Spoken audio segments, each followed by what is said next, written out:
morning. And welcome to the Vashon Island Unitarian Universalist community. My name is Rick Maroya, and I will be your service leader this morning. If you are visiting, please participate as you feel comfortable. You are invited to stay and introduce yourself following the service. Our congregation is committed to individual freedom of belief, welcomes diversity, which seeks to promote a sense of community and fosters faith, which enriches the spirit. We are mostly a lay-led community, strengthened and enriched by weaving together the volunteer contributions of members and friends. Our community is supported and guided by our minister, Reverend Victoria Poling. We acknowledge that we live on the traditional homelands of the Swabash Coast Salish Native people. The Puyallup people have lived here and stewarded these lands before the settlers and continue to do so today. We recognize that this land acknowledgement is one small step towards allyship, and we commit to uplifting the voices, experiences, and histories of many Indigenous people. As we begin our service, please take a couple of breaths to fully become present, relax, and bring your attention into the moment of communal reflection and sharing.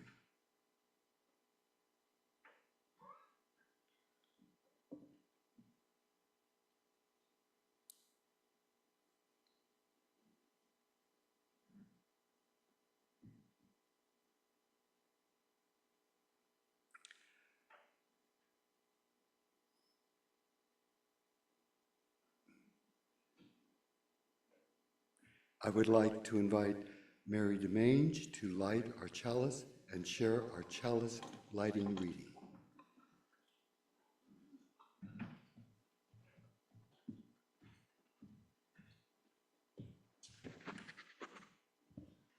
We light our chalice with these words by Maureen Killeran.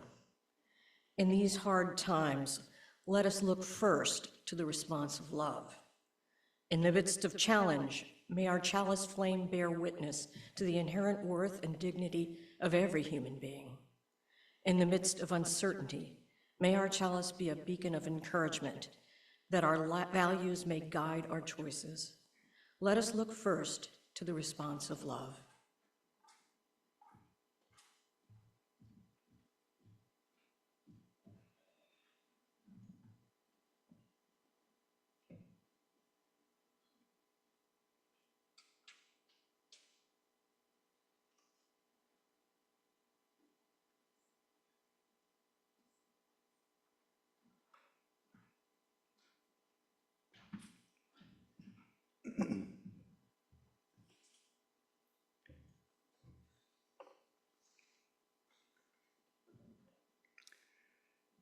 And now, I'd like to introduce our guest speaker, Reverend Jennifer Alvear.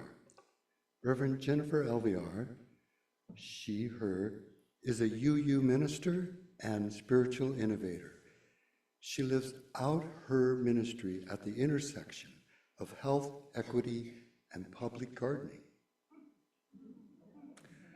Currently, she is engaged in a year-long collaborative leadership program designing sacred spaces of healing and liberation for underserved, underrepresented people within the BIPOC, BIPOC, the LGBTQIA+, and disability communities. Jennifer, would you like to do the opening reading?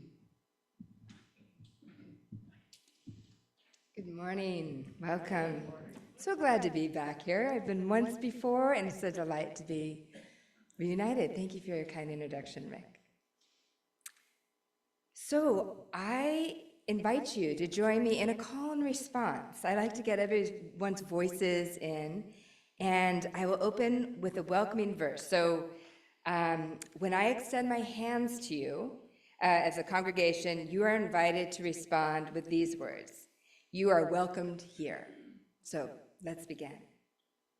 In all the beauty of languages, cultures, and skin tones that come together in your uniqueness, you are welcome here. In all the ways you experience and express gender, abilities, and embodiment, you are welcome here. In the beauty that is who you love and how you love, you are welcome here. With all the religious and ethical traditions that inform your spiritual lives, you are welcome here. You are invited to join us with an open mind, a loving heart, and welcoming hands. You are welcome here. May you feel warmly welcomed and included in this sacred gathering space. And that's just bonus, that's extra. Yes, thank you. You are welcome here. To begin our worship service together, I'd like to share with you a poem by Indigenous leader Sherry Mitchell from the Penobscot Nation. In our bodies, we carry the blood of our ancestors and the seeds of the future generations. We are a living conduit to all life. We are strengthened by who we come from and inspired by those who will follow. Come, let us worship together.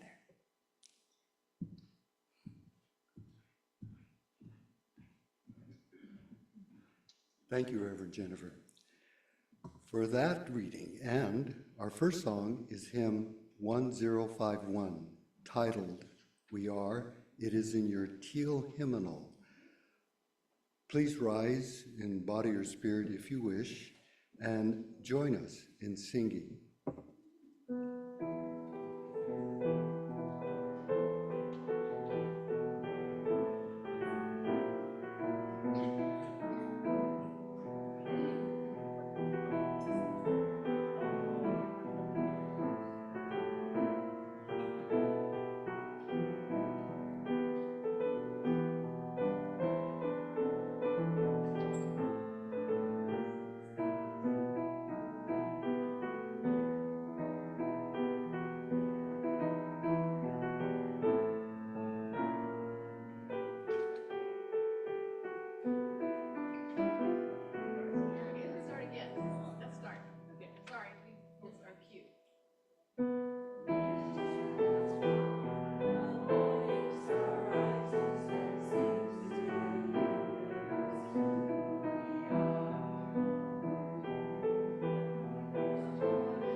And Reverend Jennifer.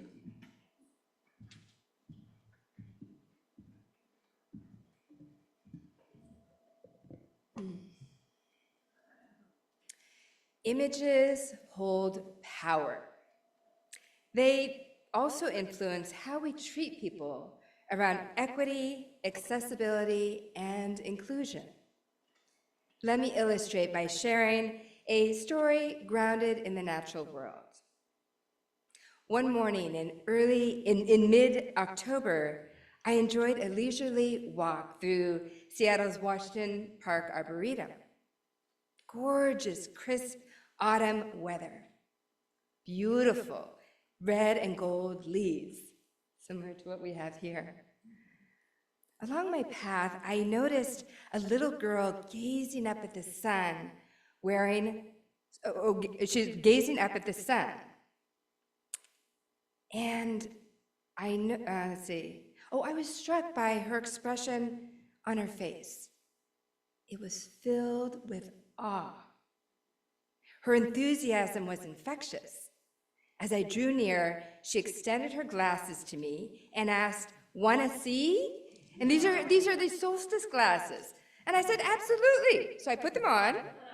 They work so much better when actually it's on the solstice. I can't see much, but you get the spirit of it. So I put them on, and together she and I viewed the annular solar eclipse through the same pair of glasses, the same collective lenses, the same vantage point in following the Earth's orbit around the sun.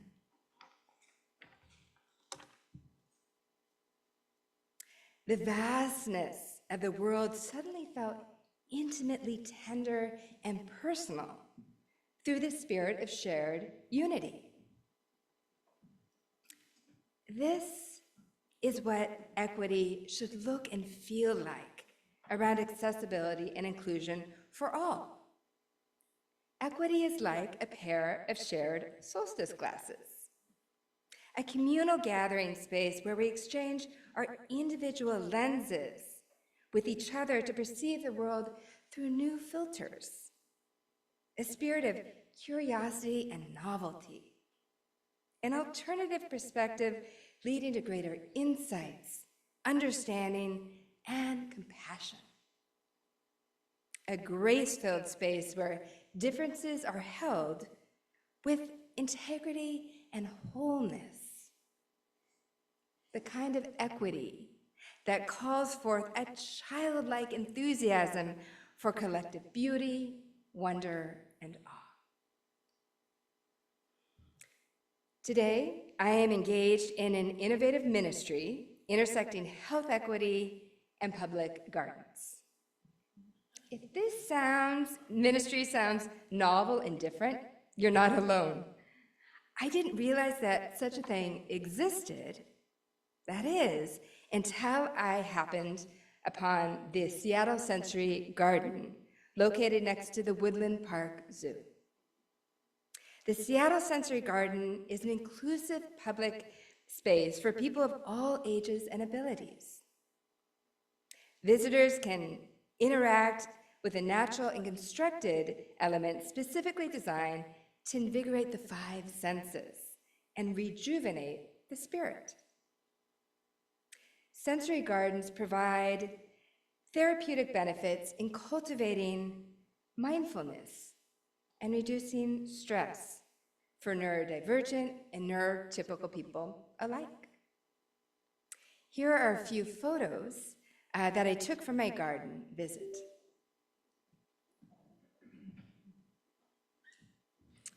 So this is, yes, thank you. So this is the one of the slides. Discovering the sensory garden was a revelation to me. Reveling in the five senses connected to nature: sight, smell, touch, and sound. Consider sight, for example. So we're just considering right now, considering the next slide of sight as it comes, as a spirit, Quaker style spirit. There we go, there's sight. So I reflected on this, let's see, so I reflected on these meditative words. It feels like Mary Oliver to me. It says, take in the details as you slowly move through the garden. What shapes and colors come to life?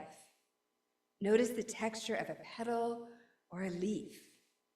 Take in the path underfoot, the sky overhead. Let your eyes wander until you find something captivating. I found the magnificent yellow angel trumpet flowers absolutely captivating. This calm, soothing garden felt like an outdoor sanctuary to me. Hallelujah. It's just the trumpets just seem perfect. In the next slide, we'll consider sound as another sensory prompt. Take a moment to listen, really listen to the sounds in nature. What do you hear? Do you hear the wind in the trees or the chimes softly moving? Take a few steps and listen to the texture of the sound. What is happening in the silence? I marveled at the enormous wind chimes nestled among the lush greenery and blue sky dotted with clouds. Once again, I felt at peace as I tuned my senses to the sounds around me. Thank you, Runa. I'm good for slides right now. Thank you for the collective teamwork of the everything.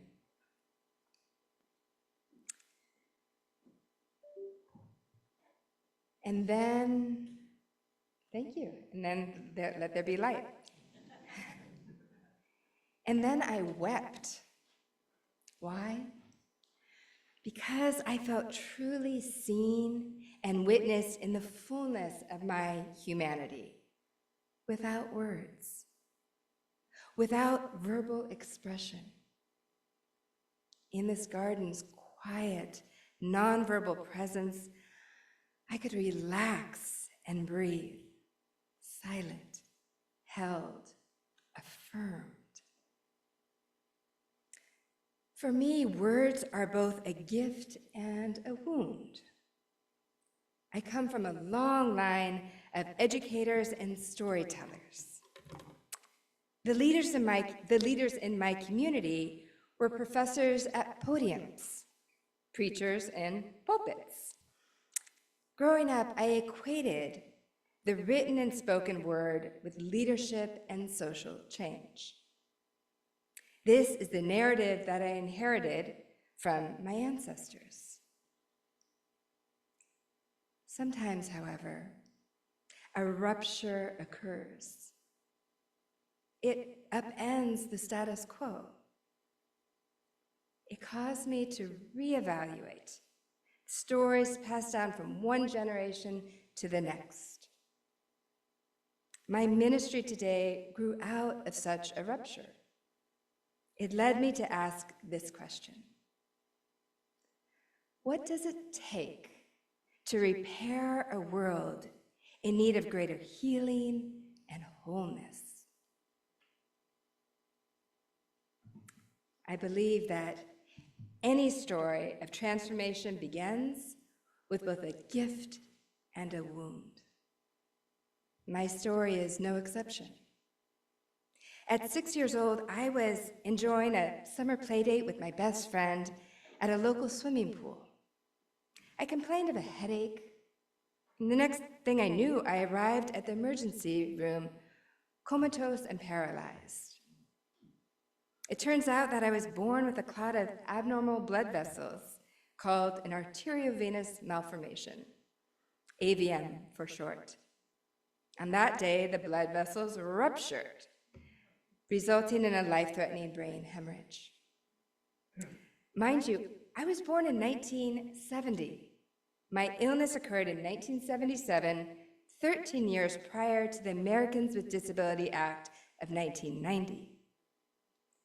During those first 2 decades of my life, no language or framework existed for disability, justice, or neurodiversity. I led an unscripted life. All that existed was the medical model of curing and fixing what was broken. But what if I didn't feel broken? What if I simply needed some strategic learning strategies and tools and accessible spaces so that I could adapt and thrive as a brain injury survivor? This is the work of repair. This is your theme right now about repair. This is the work of repair that I felt called to live into. I wanted to uplift and empower a new narrative around health equity grounded in the natural world through public gardens, and in particular, sensory-friendly gardens, the ones that we just witnessed today. I experienced two gifts. First, I grew up in an academic family where my father served as a medical professor on a university campus. This was a tremendous gift in offering me access to healthcare and higher education. It guided my path towards seminary, leading to my Master's of Divinity degree as a Unitarian Universalist minister. Second, I benefited from the gift of youth. As a 6-year-old child, the plasticity in my developing brain adapted and changed as I grew. And I brought a visual aid.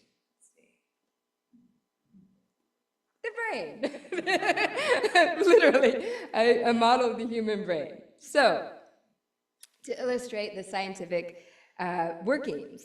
So the left brain is logical, analytical, linear, verbal, factual, and sequential.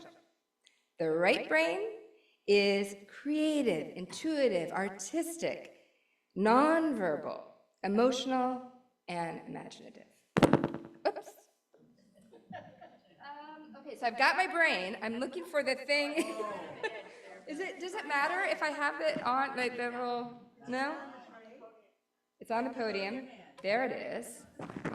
If I only had a brain. Sometimes I find it and lose it. Have you ever felt that way? Can't quite find your mind. You want to share? You could have half, maybe one on each aisle. Okay, let's see. I'll put this. So in my case, we can all hear okay? Okay. In my case, my injury directly impacted the left side of my brain related to language. I struggled with word finding, information processing, and memory recall. And maybe as we get older, we just all eventually memory recall, which is relatable. To alleviate these cognitive challenges, I engaged the right side of my brain around the sensory, nonverbal world of nature, especially gardens. I used visual cues and sensory touch to process what I could see and feel, but couldn't name. Over time, this tactile connection with the natural world enabled me to translate images into words for verbal expression. I am deeply grateful for this gift of healing, and at the same time, I also experienced a tender wound. Since I grew up on a university campus, I witnessed the prized values around the written and spoken word. This led to some internalized oppression for me around language. I believe that a true leader was an articulate, composed leader, clear and precise with words, on point, on topic. This is what I saw modeled by the leaders in my community within the institutions of academia and religion. But that's not how my brain works. As a brain injury survivor, I access words and verbal expression not through my head, but through my body. This sensory, kinesthetic approach seemed compensatory, unproductive, inefficient, and ultimately insufficient. I I equated neurodiversity with a deficit-based mindset versus an asset-based strength. I experienced shame and feeling less than, second rate. It also made me feel alone. As a white, cisgender female, able-bodied woman with non-apparent disabilities, I fit into mainstream society, but I felt misunderstood. I didn't look the part of a disabled person. What is not seen is often dismissed and rendered invalid. Where's the proof? Where's the evidence? Where does someone like me belong? I felt invisible. Yet when I visited the Seattle Sensory Garden, I no longer felt invisible. Instead, I felt seen. I felt at home. Here is where I beheld transformation. That day in the garden, I experienced a deep sense of belonging, a homecoming, freedom to be as is, freedom to be as is without apology, freedom to revel in my 5 senses without words, without verbal expression. In this garden's quiet, nonverbal presence, I could relax and breathe, silent, held, affirmed. It sparked in me a sense of curiosity and wonder. Could I possibly transform my wound around internalized oppression with language into a gift of healing? Could I become, in theologian Henry Nouwen's words, a wounded healer? Someone who brings lived experience around neurodiversity as a brain injury survivor. Someone who understands firsthand what it feels like to be different in brain and body, yet equally worthy. A sensory embodied, nature-based response to equity, accessibility, and inclusion. A ministry to help repair a world in need of greater healing and wholeness. This sense of homecoming and belonging nourished me with hope and possibility. It guided my path forward in ministry. This poem by Starhawk beautifully expresses what I felt that day in the garden. Her poem is titled, A Circle of Healing. We are all longing to go home to some place we have never been, a place half remembered and half envisioned we can only catch glimpses of from time to time. Community.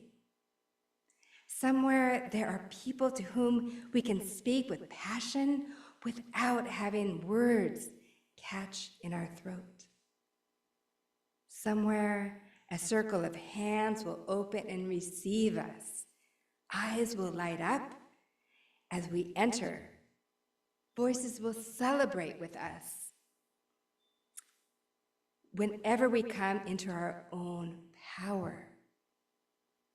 Community means strength that joins our strength to do the work that needs to be done.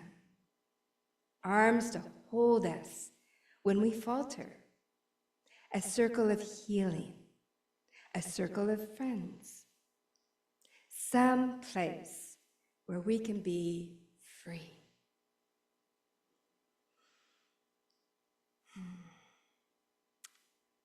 My ministry of equity and public gardens led me to Pathways Park in North Seattle. This unique park included a sensory-friendly garden. Thank you, Runa. We might be okay with the lights on. I mean, just, I don't know. What's your preference? Better without? Okay. It takes a little movement on others. It was originally called Eli's Park Project, an inclusive, artistic, nature-based park where people are of all ages and abilities can find play and peace. Like other stories of transformation, this community green space was birthed from a gift and a wound. Paige Reichel is the mother of Eli, a boy who communicated in the language of joy, play, love, and inclusion. With one extra chromosome, as a Down syndrome child, Eli learned alternative ways to express themselves through sign language and an assistive speech device.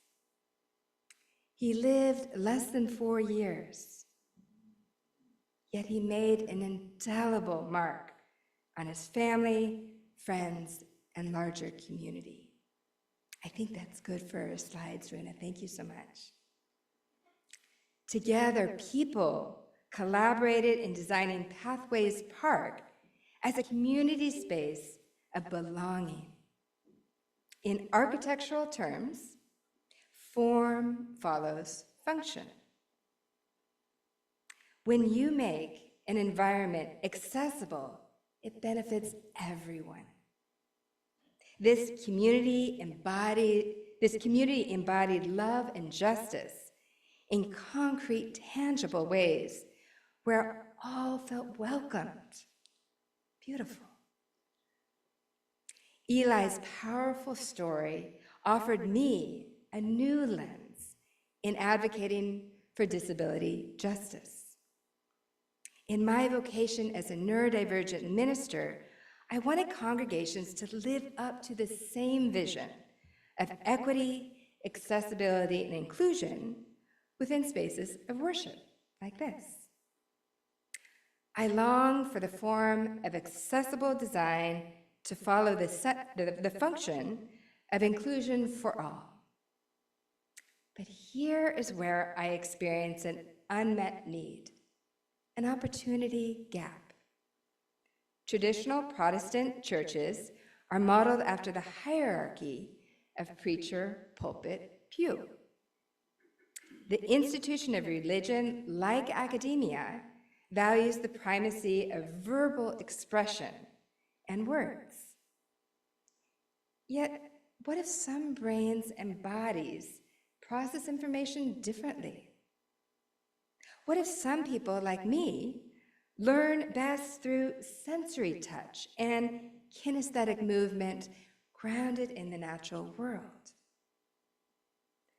I realized that we needed to expand this traditional worship model in order to expand the conversation around how neurodivergent people are perceived and treated.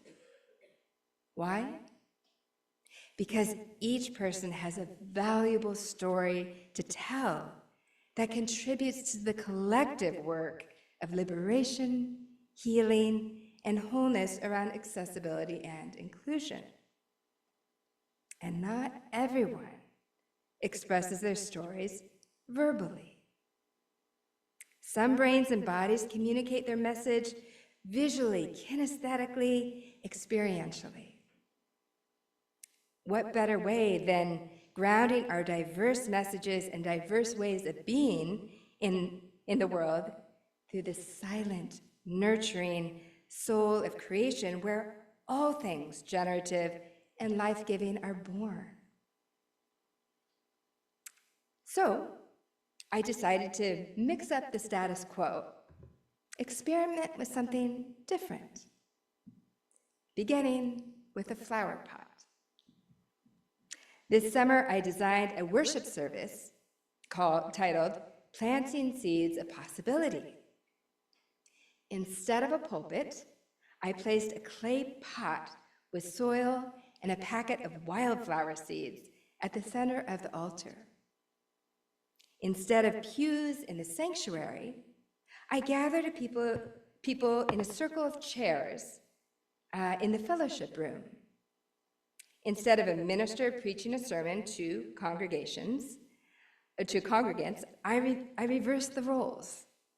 I invited congregants to speak of a time when they experienced beauty in the natural world.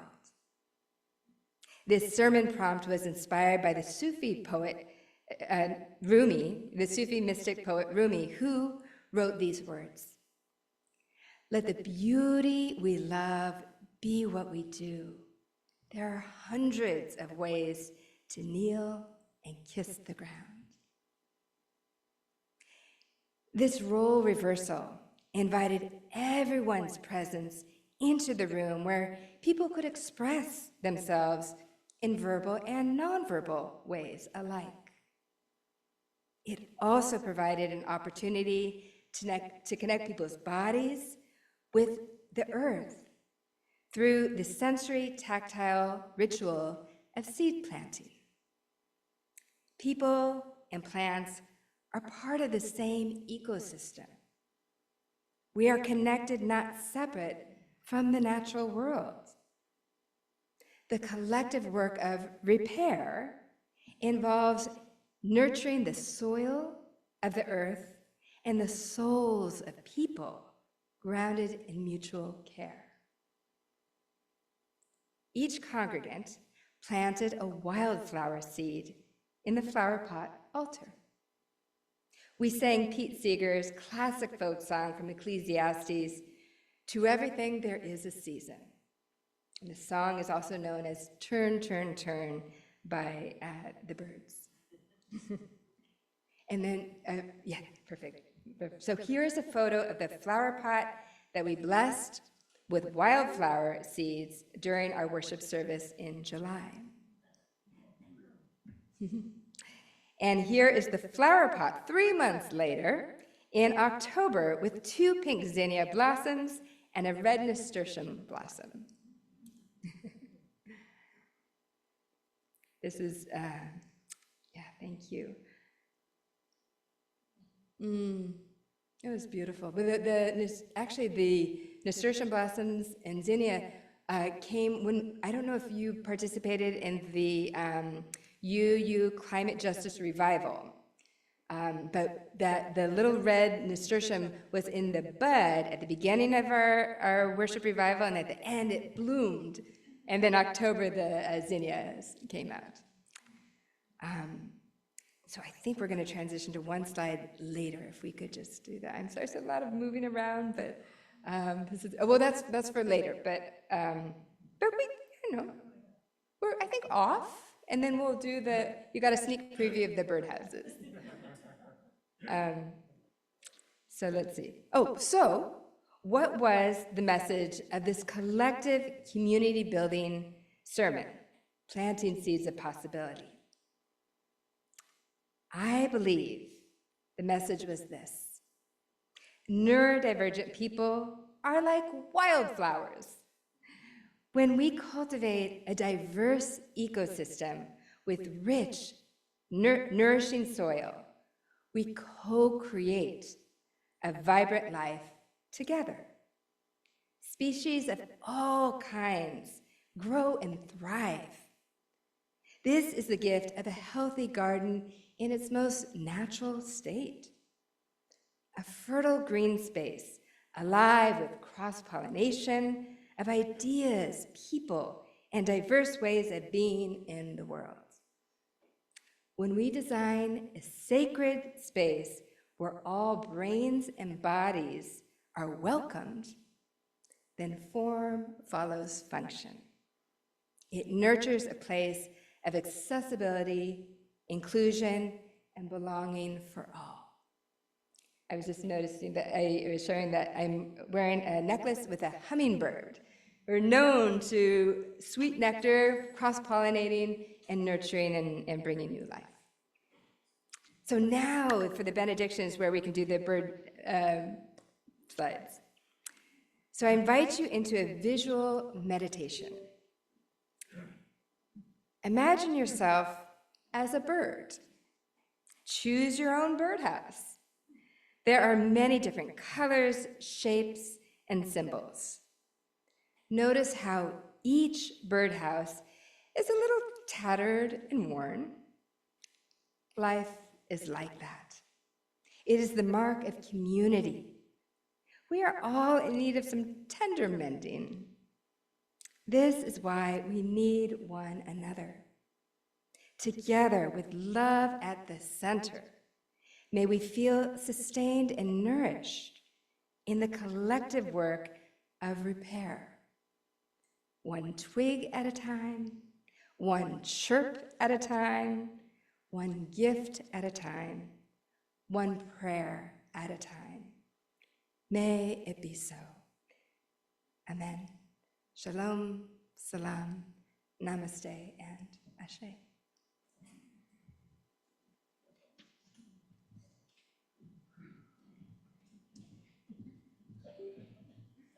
Exactly. Put it in my bag.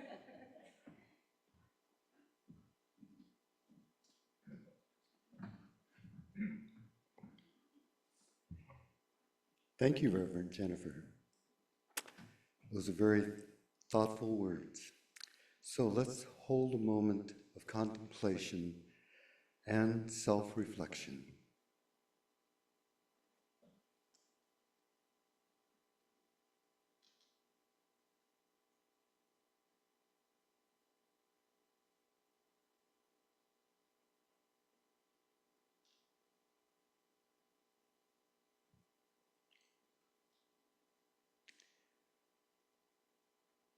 We are now going to pause the recording.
Thank you, Anne.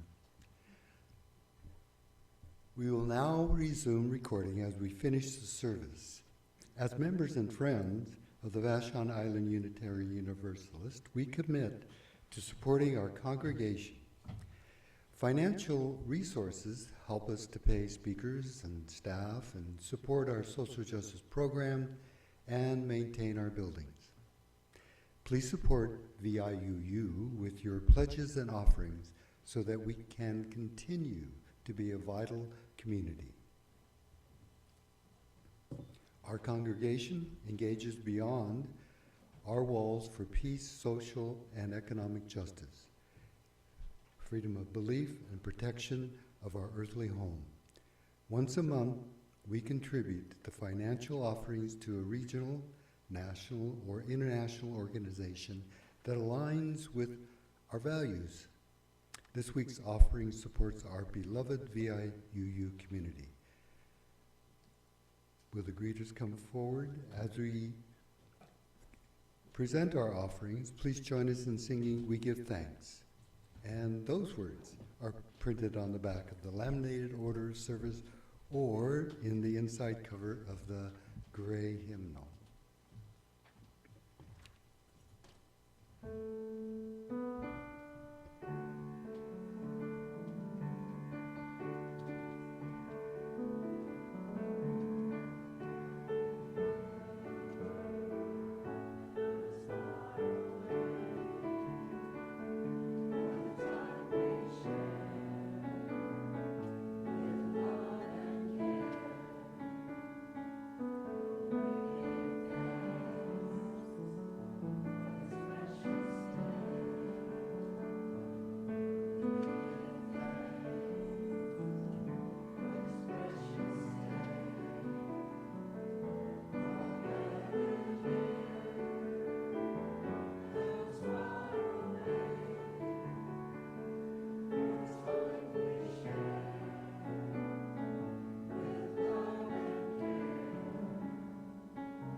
For our closing benediction, Reverend Jennifer Olivar would like to share a poem with you by Raymond Carver called Late Fragment.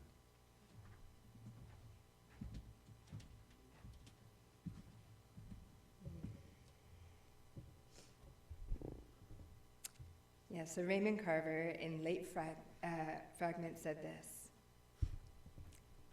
And did you get what you wanted from this life? Even so, I did.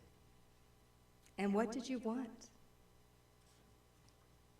To call myself beloved, to feel myself, to call myself beloved and to feel myself beloved on the earth.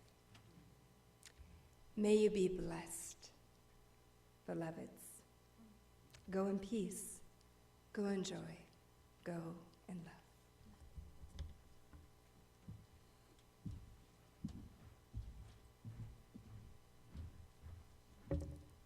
Thank you, Reverend Jennifer Olivar, for that reading. Our last hymn is hymn 1074, Turn the World Around. Please rise if you may or wish in body and spirit and join in singing. It's found in the gray hymnal. Is that the teal? Oops, teal hymnal. 1074.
And I appreciate you.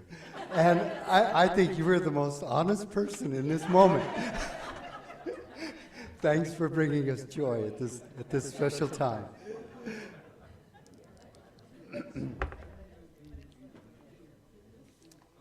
Okay. So, we now get to extinguish the chalice. And these are words from Joseph Cherry. So, Mary Demange, please.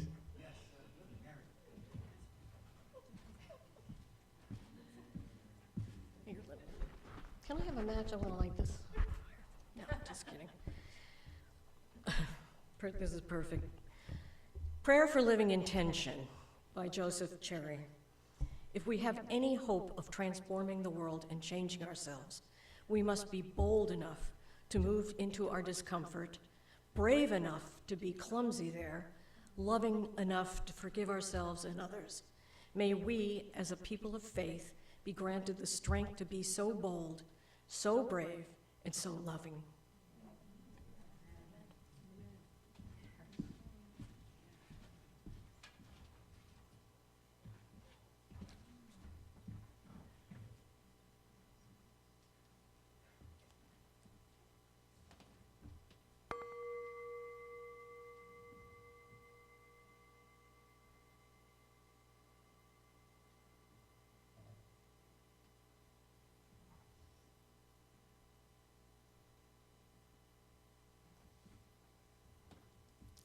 Our formal fun service is over for now.